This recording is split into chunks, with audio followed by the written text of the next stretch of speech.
Gardener Nancy O'Donnell of Perennial Graphics joins us this noon, and we're finding out just what you need to do now so that you can have a gorgeous perennial garden, which is something I would love to do. Yep.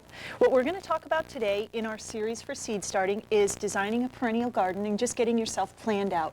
And I brought some photographs that I've taken throughout the years just to get people that give them an idea.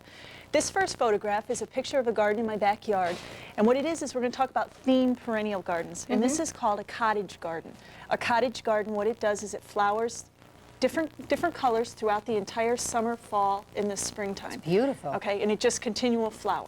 The next picture that we'll take a look at is called, this is another garden that's in my backyard. It's called a dominant theme garden, a dominant color. And what that is you choose a color that you want to be represented and be the kingpin for the whole season, and you have up to 2 accent colors. And this one, the theme is the dark blue colors, and then what we have is we have a purple and we also have an orange that highlights those colors.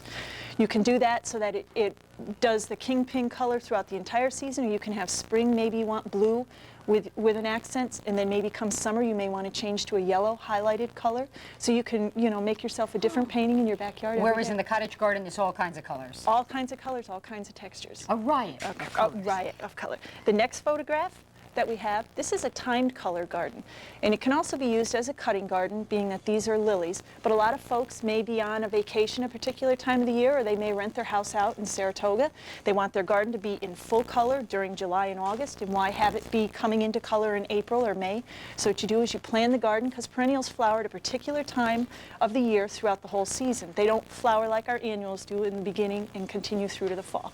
So that's your timed color garden. Okay. The next one that we have, this is just a everlasting or dried flowers. A lot of crafty people are getting into raising their own flowers for drying purposes, and they're cut and they're ready to be hung up, but you can actually just create a theme where you're going to just grow drying flowers.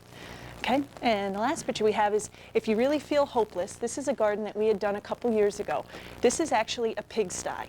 And we started out, this was the before picture, and now we have the after picture, and that's what it turned out to be. No, stop, Nancy. Yes, that's a garden that we had done a couple years ago, and it's just so that people don't feel that one spot in their yard is totally helpless. It can be transformed, and that's... Well, it looks like it took an awful lot of work in terms of the stone work around there. But it was fun, and it just gives you an idea, and nothing's out of the question. To do this, you probably need some kind of a guide, and there is something available. Yep. What we have here is we have a garden survey, and we design gardens throughout the United States. So anybody who lives in Southern California has to ask themselves the same questions you or I would ask ourselves for living here.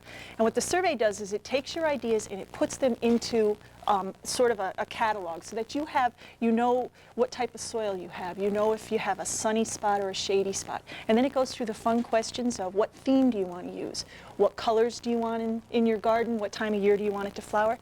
And anyone who would like one, they're welcome to give me a call. I'll send it out. There's no charge to it at all. And of course, to get a hold of Nancy, you can always give her a call at 753-7771. Does the anchor get to take one home and figure it out? Okay. It's yours. Thanks, Nancy.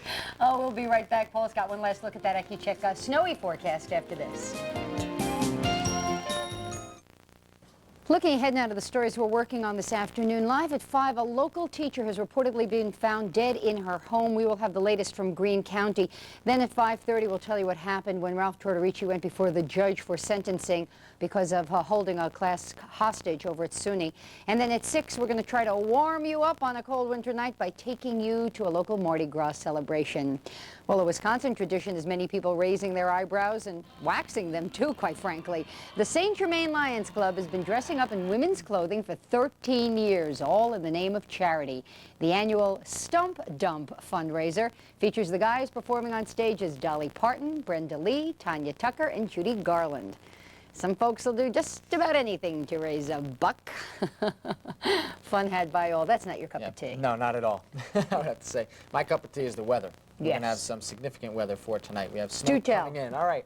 Snow coming into the area, 20 to 25 today. This is the way I see the accumulations coming in. 2 to 4 in Albany, more to the south and east, up to 4 to 8 inches. The next 4 days are looking cold, so we have that to look forward to after the snow tonight. And the skiers say yee-haw. That's right. And we say we're out of here. Have a great weekend.